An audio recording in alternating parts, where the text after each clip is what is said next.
दादाजी दादाजी, हम 15 अगस्त क्यों मनाते हैं? 15 अगस्त हमारे लिए एक तारीख नहीं, ये वो दिन है जब हमारा देश गुलामी से आजाद हुआ था। लेकिन दादाजी, हमारा भारत देश गुलाम क्यों था? इतने वर्षों तक अंग्रेजों ने अपने लोगों पर शासन किया, अपने ही देश में अपने ही लोगों को आजादी नहीं मिली। फिर भारत देश आजाद कैसे हुआ? क्या अंग्रेज अपने आप चले गए? नहीं, इसके पीछे लाखों देशवासियों का त्याग और बलिदान था। दादाजी, कौन थे वे लोग? आओ मैं तुम्हें सुनाऊं उन वीरों की कहानी जिन्होंने अपने देश के लिए अपना बलिदान दिया। सबसे पहले मिलेंगे हम उस वीर से जिसने अपने देश के लिए अपना बलिदान दिया। उन्हें सब पंजाब केसरी के नाम से जानते हैं।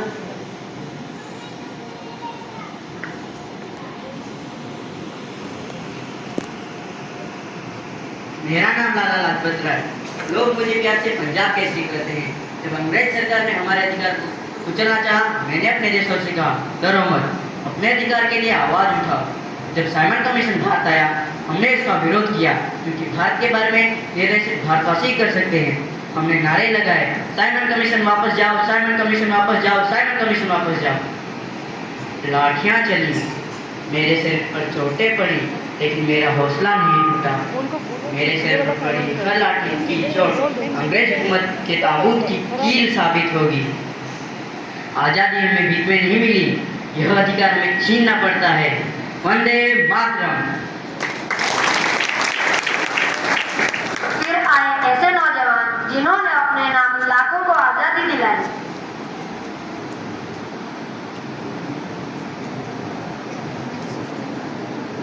मेरा नाम है चंद्रशेखर। अंग्रेज मुझे आजाद के नाम से जानते हैं। मेरी सांसें, मेरी ताकत, सब कुछ भारत माता के नाम से है। अंग्रेजों, तुम हमारे दिल की आजादी का सपना कभी नहीं छीन सकते। मेरा नाम है आजाद, घर जेल खाना। मुझे अपनी जान की चिंता नहीं है, मुझे चिंता है सिर्फ इस मिट्टी की जिसने मुझे जन्म दिया। मैं अंग्रेजों का हाथ से कैद नहीं होगा, मैंने खुद से वादा किया है। दुश्मन की गोली की सामना हम करेंगे, दुश्मन की गोली की सामना हम करेंगे। आजाद है हम, आजाद रहेंगे। भारत माता की जय। नेताजी सुभाष चंद्र बोस।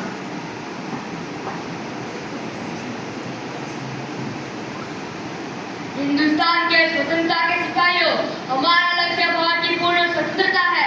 हमने बहुत से लिया है गुलामी का दर्द, अपमान और अत्याचार, लेकिन अब समय आ गया है कि हम अपने देश की आजादी के लिए खड़े हो।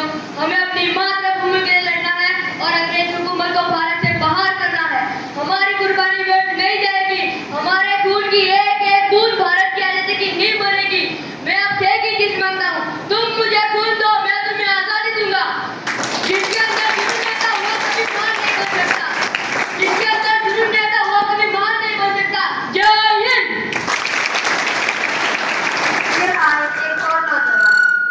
फिर आए एक और नौजवान जिनके दिल में देश के लिए जुनून था।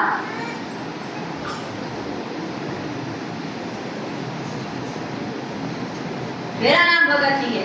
मैंने अपनी जिंदगी अपने लिए नहीं, अपने देश के लिए चुनी है। अंग्रेजी हुकूमत को लगता है कि जेल की सलाखें में रो सकती है। नहीं, विचारों को कभी कैद नहीं किया जा सकता। शहीदों की कभी मौत नहीं होती, उनके विचार हमेशा जीवित होते हैं। मैं चाहता हूँ कि भारत का हर नौजवान जाके अपने अधिकार को पहचाने और अन्याय के सामने अपना सिर कभी ना झुकाए। अगर मेरी खून की एक एक बूंद भारत की आज़ादी की नींव मजबूत कर सके तो मैं अपना पूरा जीवन हंसते हंसते कुर्बान कर दूंगा। लिख रहा हूँ अंजाम जिसका गला गा जाएगा, लिख रहा हूँ अंजाम जिसका गला गा